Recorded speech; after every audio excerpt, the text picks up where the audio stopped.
इस science fiction और space exploration कहानी की शुरुआत होती है नासा के कुछ एस्ट्रोनॉट्स को दिखाते हुए जो पृथ्वी के ऑर्बिट में मौजूद एक सैटेलाइट की मेंटेनेंस कर रहे थे। इन सभी एस्ट्रोनॉट्स की टीम का काम था कि जो भी सिस्टम फेल हो चुके हैं उन्हें रिपेयर करना और उस सैटेलाइट के फंक्शनिंग पार्ट की सारी रिपोर्ट्स पृथ्वी के हेडक्वार्टर में सेंड करना। हर एक एस्ट्रोनॉट अपने काम में बहुत अच्छा होता है। उनमें से 2 एस्ट्रोनॉट्स अपना स्पेस सूट पहनकर सैटेलाइट के बाहरी वाले एरिया में थे और लगातार यही ट्राई कर रहे होते हैं कि जल्द से जल्द काम खत्म करके पृथ्वी पर वापस लौटा जाए। उनमें से एक आदमी जिसका नाम कॉस्की था वो इस पूरे प्रोजेक्ट का हेड होता है। कॉस्की ने इस तरीके के कई सारे मिशन किए होते हैं अपनी कई सारी क्रू के साथ, पर कॉस्की की एक बात बहुत ही ज्यादा परेशान कर देने वाली थी कि वो अपने टीममेट्स को अपनी कहानियां बहुत बार सुनाया करता। इवन जो कहानियां वो सुना चुका है वही बार बार रिपीट करता। कभी कभी टीममेट्स कॉस्की से परेशान हो जाया करते, बट अफसोस कॉस्की उन सभी का सीनियर है, इसीलिए उन्हें ये बात सुननी ही पड़ती थी।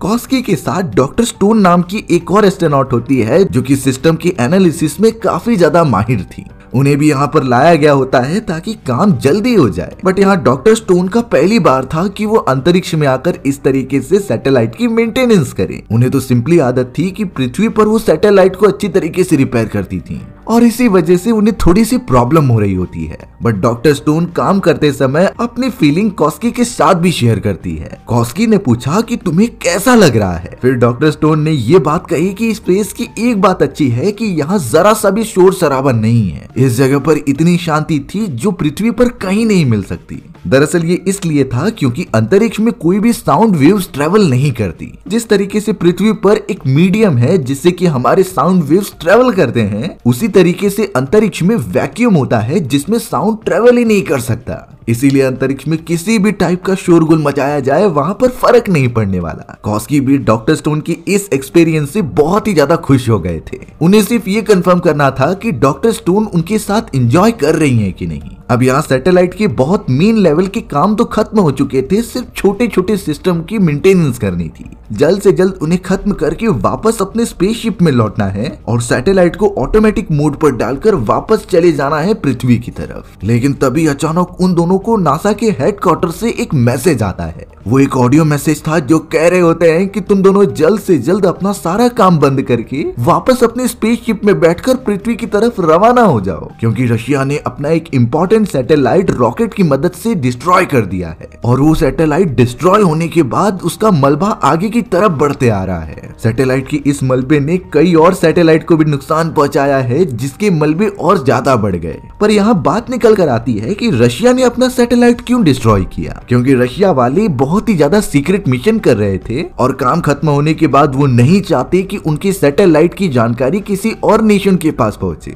तो यही रीजन था कि वो मिसाइल्स और रॉकेट की मदद से उस सैटेलाइट को डिस्ट्रॉय कर देते हैं। पर सबसे बड़ी प्रॉब्लम तो अब बाकी एस्ट्रोनॉट के लिए हो गई, क्योंकि सैटेलाइट का वो मलबा पृथ्वी के ऑर्बिट में बहुत तेजी से घूम रहा होता है। इसकी स्पीड इतनी थी कि अगर किसके बॉडी से लगे तो वो उसके आर पार हो जाएगी। यही रीजन था कि नासा के हेडक्वार्टर वालों ने अब सारे एस्ट्रोनॉट्स को कह दिया कि तुम वापस पृथ्वी की तरफ रवाना हो जाओ। पर कॉस्की और डॉक्टर स्टोन को इन सारी चीजों का ज्यादा अंदाजा नहीं था। वो तो सारे कमांड धीरे धीरे फॉलो कर रहे थे। कॉस्की ने तो अपने बाकी एस्ट्रोनॉट्स को भी ये चेतावनी दे दी थी और उन्हें अपने स्पेसशिप के अंदर रहने के लिए कहा, लेकिन तब तक देर हो चुकी थी। कई सारे सैटेलाइट के मलबे अब जल्द से जल्द आकर उनकी स्पेसशिप से टकराने लगे थे, जिससे कि वहां पर बहुत ही ज्यादा तबाही होने लगी। डॉक्टर स्टोन ने अपने पैर जिस पैनल के ऊपर माउंट करके रखे थे उस पर भी कुछ मलबे आकर टकरा जाते हैं, जिससे कि डराने वाली बात ही हो गई कि डॉक्टर स्टोन अपने मेन स्पेसशिप से ही अलग होकर गोल गोल घूमने लगी थी, क्योंकि अंतरिक्ष में कोई मीडियम ना होने की वजह से अगर कोई अनवांटेड ऑब्जेक्ट उसके अंदर जाता है तो वो गोल गोल ही घूमने लगता था। ये तब तक होता है जब तक वो ऑब्जेक्ट खत्म ना हो जाए। डॉक्टर स्टोन को तो कुछ भी नहीं समझ में आ रहा होता कि वो इससे कैसे बचे। लगातार घूमने की वजह से वो थक गई थी और ऑक्सीजन ज्यादा मात्रा में कंज्यूम कर रही थी। तभी यहाँ कॉस्की डॉक्टर स्टोन को गाइड करते हुए बताते हैं कि तुम जिस प्लेटफॉर्म पर माउंटेड हो उसके बेल्ट को ओपन कर दो, नहीं तो तुम अंतरिक्ष में दूर चली जाओगी और तुम्हें कोई नहीं बचा पाएगा। डॉक्टर स्टोन ने उनके इंस्ट्रक्शंस प्रॉपरली कंज्यूम किए और उस बेल्ट को ओपन कर दिया, लेकिन वो जिस मोशन में थी वो सैटेलाइट के पास आने के बजाय अब उससे दूर जाने लगी। यानी डॉक्टर स्टोन इतने बड़े अंतरिक्ष में गुम हो चुकी हैं। उनका मूवमेंट अभी भी सर्कुलर ही था जो अपने आप को रोक ही नहीं पाती। अब तो यहाँ वो स्पेसशिप से काफी दूर आ चुकी थी और उनके बचने के चांसेस बहुत कम थे। यहाँ पर उनके सिस्टम में भी अब सायरन बजने लगा था क्योंकि ऑक्सीजन की मात्रा कम हो चुकी है और उनके पास शायद बहुत ही कम समय की ऑक्सीजन बची होगी। यहाँ डॉक्टर स्टोन को भी पता चल गया था कि वो पूरी तरीके से फंस चुकी हैं इतने विशालकाय अंतरिक्ष के अंदर।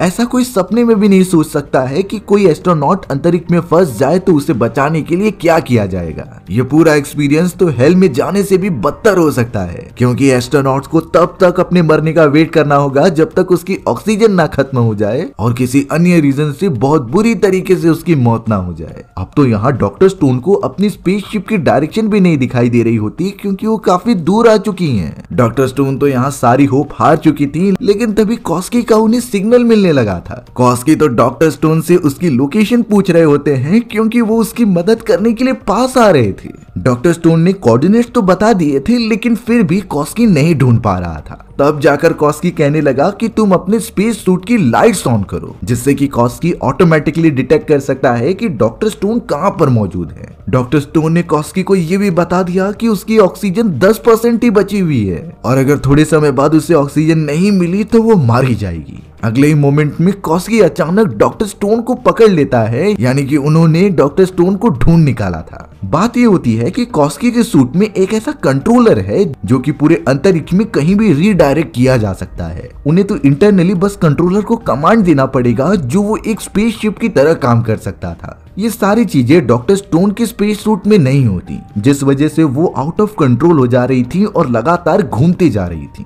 अब कॉस्की डॉक्टर स्टोन को समझाने लगा कि हमें किसी भी हालत में अपने स्पेसशिप की तरफ बढ़ना है क्योंकि उसी की मदद से हम पृथ्वी पर जा सकते हैं। लेकिन कॉस्की ने एक और बात बताई कि हमें सावधान रहना पड़ेगा क्योंकि सैटेलाइट की वो सारी जो मलबे हैं वो पृथ्वी के ऑर्बिट के चक्कर लगा रहे हैं। ठीक 1 घंटे बाद वो घूमते हुए वापस इस लोकेशन पर आ जाएंगे, इसलिए हमें उनसे भी बचते हुए आगे बढ़ना होगा। अब वो दोनों धीरे धीरे जैसे ही स्पेसशिप की तरफ बढ़ते हैं तभी उन्हें एक और एस्ट्रोनॉट दिखाई दिया। कॉस्की और डॉक्टर स्टोन पूरी कोशिश करने लगी उस एस्ट्रोनॉट को बचाने की। उस एस्ट्रोनॉट की सूट से जो लंबी रस्सी लगी गई थी वो उसे पकड़ते हुए अपने पास खींच लेते हैं तो पता चलता है कि वो एस्ट्रोनॉट मर चुका है और उसकी बॉडी से एक नुकीली चीज गुजरी है। ये कोई और नहीं बल्कि वो सारे मलबे थे जो इतनी स्पीड से ट्रेवल कर रहे होते हैं कि उन्होंने इस एस्ट्रोनॉट की बॉडी में ही छेद कर दिया और उस एस्ट्रोनॉट को सबसे ज्यादा बुरी मौत मिली थी। ये देखकर कॉस्की और डॉक्टर स्टोन भी बहुत ज्यादा डर जाते हैं, पर इसमें अब वो कुछ नहीं कर सकते थे। उन्हें अपने इस साथी एस्ट्रोनॉट को छोड़कर आगे बढ़ना ही होगा और अपने स्पेसशिप तक पहुंचना होगा। थोड़े ही समय के ट्रेवल के बाद कॉस्की और डॉक्टर स्टोन अपने स्पेसशिप की तरफ पहुंच गए होते हैं, लेकिन चौंकाने वाली बात ये थी कि स्पेसशिप के अंदर जितने भी उनके क्रू मेंबर्स थे वो सब के सब मारे गए क्योंकि सैटेलाइट के इतने सारे मलबों की वजह से वहां के सिस्टम्स खराब हो चुके थे, जिससे उन्हें प्रॉपर ऑक्सीजन नहीं मिल पाई और वो बहुत बुरी तरीके से मारे गए। कॉस्की तो डॉक्टर स्टोन से कहता है कि इस तरीके से हम स्पेसशिप को कंट्रोल नहीं कर पाएंगे और ना ही पृथ्वी तक पहुंच पाएंगे, हमें कुछ दूसरा रास्ता ही अपनाना पड़ेगा। तब जाकर कॉस्की कहता है कि यहाँ कई किलोमीटर्स की दूरी पर एक इंटरनेशनल स्पेस स्टेशन है, उस जगह पर अगर हम कैसे भी पहुंच जाएं तो वहां के एस्केपिंग पॉड का यूज करके पृथ्वी पर जाया जा सकता है। डॉक्टर स्टोन को तो इतनी इन्फॉर्मेशन नहीं होती, लेकिन अब वो कॉस्की के ऊपर भरोसा कर रही थी। कॉस्की तो अब अपने कंट्रोलर की मदद से डॉक्टर स्टोन को लेकर उस तरफ बढ़ने लगा। वो इंटरनेशनल स्पेस स्टेशन तो कई किलोमीटर की दूरी पर था, जिसे कि जल्द से जल्द ट्रेवल करना होगा क्योंकि यहाँ डॉक्टर स्टोन की ऑक्सीजन भी अब बहुत कम हो चुकी होती है। वहीं कॉस्की के कंट्रोलर के अंदर फ्यूल भी बहुत कम हो चुका था, यानी कि अब दोनों की जान खतरे में होती है। ट्रेवल करते हुए वो दोनों आगे तो बढ़ रहे थे और रास्ते में उन्हें कई सारे एस्ट्रोनॉट की डेड बॉडीज दिखाई देती हैं, यानी ये हमला कोई नॉर्मल नहीं था बल्कि इसमें कई सारे लोगों की जानी गई। अब किसी भी तरीके से एक फाइनल ब्लू प्रोवाइड करते हुए कॉस्की डॉक्टर स्टोन को लेकर उस इंटरनेशनल स्पेस स्टेशन तक पहुंच गया था और अपनी थोड़ी इन्वेस्टिगेशन करने पर कॉस्की को एक शॉकिंग बात पता चली कि जो crew members international space station पर थे उन्हें भी नासा वालों ने पृथ्वी पर आने का संदेश दे दिया था, जिस वजह से इंटरनेशनल स्पेस स्टेशन पर जो एस्केपिंग पॉड का एक हिस्सा रखा हुआ होता है वो तो पहले ही यूज हो चुका था और वहीं दूसरा हिस्सा बहुत बुरी तरीके से खराब हो चुका होता है। पृथ्वी पर लैंड करने के लिए जो एक लिमिट के बाद पैरासूट लगते थे वो ओपन हो चुके थे और शायद ऐसा कोई भी सिस्टम नहीं है जहां पर पैरासूट के बिना पृथ्वी पर लैंड किया जा सके। कॉस्की और डॉक्टर स्टोन ये पता चलने पर बहुत निराश हो जाते हैं क्योंकि ये उनकी आखिरी होप थी। ये भी अगर नहीं रहेगी तो वो दोनों इसी जगह पर फंसे रह जाएंगे। लेकिन तभी कॉस्की को एक और आइडिया आता है कि इस जगह से आगे की तरफ एक चाइनीज स्पेस स्टेशन है, अगर हम वहां पहुंच जाए तो नासा से कांटेक्ट करके बचा जा सकता है। चाइनीज स्पेस स्टेशन और अमेरिकी स्पेस स्टेशन में कॉन्ट्रैक्ट हुआ था कि अगर किसी को मदद की जरूरत हो तो वो पीछे नहीं हटेंगे। इमरजेंसी के टाइम पर हर एक को मदद की जरूरत पड़ेगी ही। कॉस्की ये कह रहा था कि मेरे सूट की पावर्स ऑलमोस्ट खत्म होने आई है और मैंने जितनी जांच की है ये स्पेस स्टेशन के अंदर कुछ एनर्जी तो बची रहेगी, जिस वजह से कई सारे बड़े बड़े प्रेशर लगाने के कारण ये पूरा स्पेस स्टेशन आगे बढ़ सकता था। और तो और कुछ थ्रस्टर्स का यूज करके वो एक ही बार में ट्रेवल कर सकते थे चाइनीज स्पेस स्टेशन तक। लेकिन सबसे चौंकाने वाली बात ये हो गई कि जब कॉस्की डॉक्टर स्टोन को लेकर आगे बढ़ रहा था तभी उनके सूट की पावर्स पूरी तरीके से खत्म हो जाती हैं। यानी कि कॉस्की अपने और डॉक्टर स्टोन के डायरेक्शन को चेंज नहीं कर सकता था और वो आगे ही बढ़ रहे होते हैं। वो इंटरनेशनल स्पेस स्टेशन से बहुत बुरी तरीके से टकराते हैं, पर अच्छी बात ये थी कि वो दोनों कनेक्टेड थे।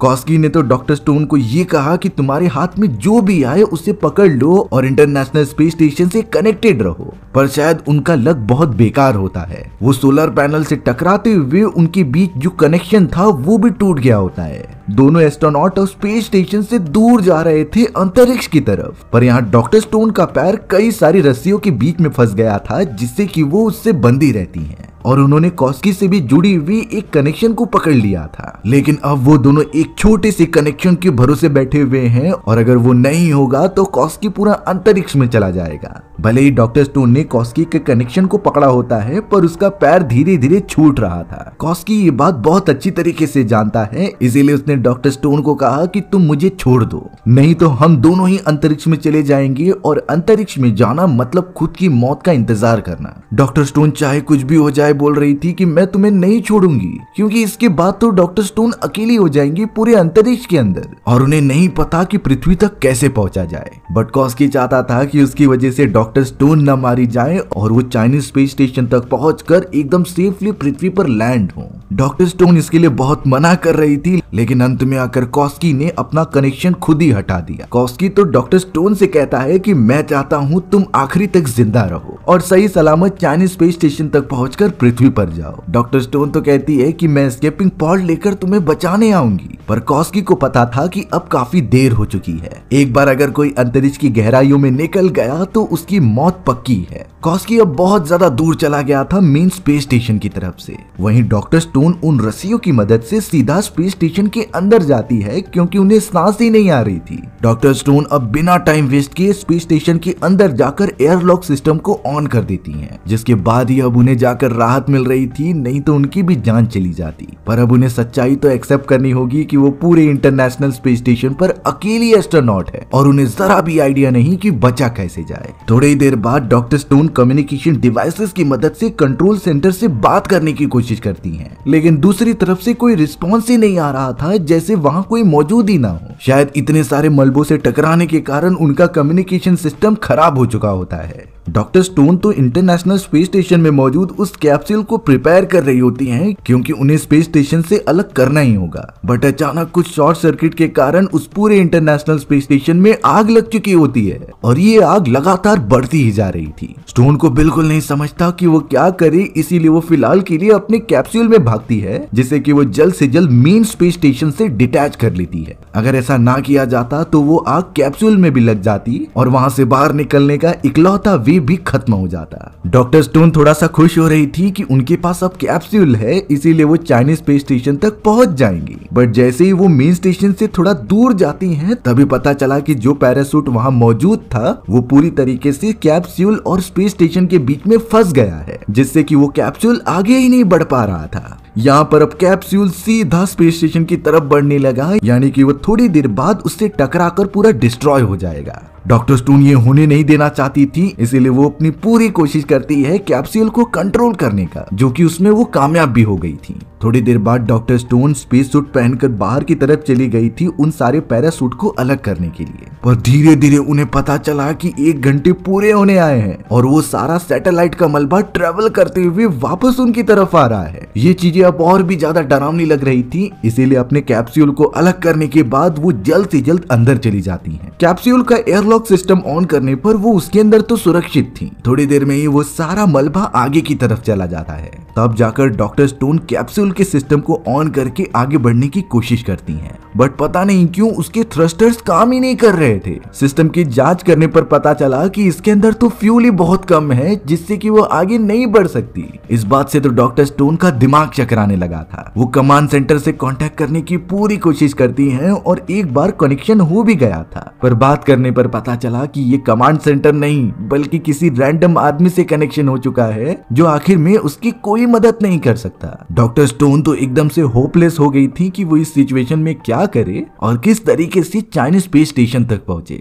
सारे रिसोर्सेज खत्म हो चुके थे और ना ही कम्युनिकेशन डिवाइस अच्छे से काम कर रहे होते हैं, यानी कि यहाँ पर सारी मुसीबत एक साथ आ चुकी हैं डॉक्टर स्टोन के सामने। डॉक्टर स्टोन का दिमागी संतुलन इतना खराब हो चुका था कि अब उन्होंने मरने का डिसाइड कर लिया होता है। उन्होंने जानबूझकर ऑक्सीजन सप्लाई बंद कर दिया, जिससे थोड़ी देर में उनकी मौत हो जाए। अब तो यहाँ डॉक्टर स्टोन हेलुसिनेट भी करने लगी थी, जिसके अंदर वो अपने साथ में कॉस्की को देखती हैं। कॉस्की यहाँ उस मोमेंट पर भी डॉक्टर स्टोन को मोटिवेट कर रहा था कि तुम्हें मरना नहीं है, तुमने मुझसे प्रॉमिस किया है कि तुम सेफली पृथ्वी पर पहुंचोगे, चाहे कुछ भी हो जाए तुम्हें जिंदा रहना है। अचानक अब डॉक्टर की नींद खुल जाती है और वो होश में आ गई। उन्होंने जल्द से जल्द ऑक्सीजन की सप्लाई ऑन की, क्योंकि उन्हें जिंदा रहना है और अपने दोस्त की आखिरी इच्छा को पूरा करना है। थोड़ी देर में ही यहाँ डॉक्टर स्टोन को एक आइडिया आया। उन्होंने पृथ्वी पर लैंडिंग प्रोसेस का यूज किया स्पेस में आगे बढ़ने के लिए, यानी कि अपने कैप्सूल को थोड़ा सा टिल्ट कर देना, जिससे कि वो सोलर रेडिएशन और सारी वेव्स की मदद से आगे बढ़ सके। उनका ये प्लान बहुत अच्छी तरीके से काम कर रहा होता है और कैप्सूल लगातार चाइनीज स्पेस स्टेशन तक जाने लगा। वो बहुत ज्यादा खुश हो जाती हैं अपने इस डिसीजन से, लेकिन अब उन्हें आगे बढ़ना पड़ेगा चाइनीज स्पेस स्टेशन की तरफ। अब डॉक्टर स्टोन कैप्सूल की मदद से सीधा चाइनीज स्पेस स्टेशन की तरफ बढ़ने लगी थी, लेकिन उन्हें पता था कि इस तरीके से वो अंदर तो नहीं घुस पाएंगी, इसीलिए उन्हें पहले कैप्सूल से बाहर निकलकर सीधा चाइनीज स्पेस स्टेशन की तरफ बढ़ना होगा। अब उनके कैप्सूल की ओपनिंग जैसे ही स्पेस स्टेशन की तरफ होती है, तभी उसने एयरलॉक सिस्टम ऑन कर दिया और बहुत ही ज्यादा स्पीड में निकल पड़ी चाइनीज स्पेस स्टेशन की तरफ। डॉक्टर स्टोन ने सबसे अच्छा आइडिया ये लगाया कि उन्होंने इस वक्त ऑक्सीजन सिलेंडर को लिया था, जिससे कि वो समय समय पर ब्लो करके अपने डायरेक्शन को कंट्रोल कर रही थी। अब उनका पाथ एकदम सही होता है, जो सीधा चाइनीज स्पेस स्टेशन की तरफ था। धीरे धीरे ब्लो करते हुए वो आखिरकार चाइनीज स्पेस स्टेशन तक पहुंच जाती हैं, पर अब ऑक्सीजन सिलेंडर के खत्म होने की वजह से उन्हें किसी भी हालत में स्टेशन को पकड़ना होगा। वो तो स्पेस स्टेशन की एंडिंग पॉइंट पर पहुंच जाते हैं, जहां से एंट्री की जाती थी, पर उन्हें जल्दी करना होगा क्योंकि वो सारे मलबे वापस से उनकी तरफ आ रहे हैं, जो शायद चाइनीज स्पेस स्टेशन को भी डिस्ट्रॉय कर दे। डॉक्टर स्टोन अंदर जाने में तो कामयाब हो चुकी थी और उन्हें लग रहा था कि वो एस्केपिंग पॉड में बैठकर पृथ्वी पर चली जाएंगी, पर चीजें इतनी आसान तो बिल्कुल नहीं होती। ये पूरा स्पेस स्टेशन चाइना का था, यानी कि अंदर लिखे गए सारे इंस्ट्रक्शन चाइनीज में होंगे। डॉक्टर स्टोन को इस वजह से वहां पर कुछ नहीं समझ में आ रहा होता कि आखिर क्या करना चाहिए। वो तो एकदम से कंफ्यूज होते जा रही थी कि आखिर वो पृथ्वी तक पहुंच पाएंगी भी कि नहीं। लेकिन डॉक्टर स्टोन ने बिना जाने किसी भी बटन को टच नहीं किया होता, क्योंकि कुछ भी हो सकता है। वो तो फिलहाल के लिए सीधा एस्केपिंग पॉड की तरफ बढ़ने लगी, क्योंकि अब इस स्पेस स्टेशन से भी वो सारे मलबे टकराने लगे थे। शायद चाइनीज स्पेस स्टेशन भी बच नहीं पाएगा बाकियों की तरह, लेकिन स्टोन को यहाँ से निकलना था। वो जल्द से जल्द अपने आप को उस एस्केपिंग पॉड के अंदर बंद कर लेती है और अपने समझ के अकॉर्डिंग बटन्स दबाने लगती है। कुछ समय तक तो वहाँ की चीजें रिस्पॉन्ड नहीं कर रही थी, लेकिन जब पूरा स्पेस स्टेशन डिस्ट्रॉय होना स्टार्ट हुआ, तब जाकर डॉक्टर स्टोन का कैप्सूल अलग हो जाता है। ये कैप्सूल पूरा फंक्शनिंग था, जिसके अंदर पैरासूट से लेकर सारे इक्विपमेंट्स होते हैं लैंडिंग से रिलेटेड। और धीरे धीरे डॉक्टर स्टोन पृथ्वी की ऑर्बिट से होते हुए उसकी ग्रेविटेशनल कक्षा में जाने लगती हैं। साथ साथ स्पेस स्टेशन के कई सारे मलबे भी थे, जो शायद पृथ्वी तक पहुंचते पहुंचते जलकर राख हो जाएंगे। डॉक्टर स्टोन इस समय बहुत ही ज्यादा क्रिटिकल सिचुएशन में थी, क्योंकि लैंडिंग ही सबसे मेन पार्ट होता है। जैसे जैसे वो पृथ्वी के कक्षा के अंदर आते जा रही थी, उनका स्पीड के साथ साथ हीट भी बढ़ने लगती है। पूरा का पूरा एस्केपिंग पॉड का टेम्परेचर इतना ज्यादा हो चुका था कि कई सिस्टम काम ही नहीं कर रहे होते। लेकिन कैप्सूल को इसी तरीके से बनाया गया था कि चाहे टेम्परेचर ज्यादा हो जाए, उसके अंदर मौजूद एस्ट्रोनॉट को जरा भी चोट नहीं लगेगी।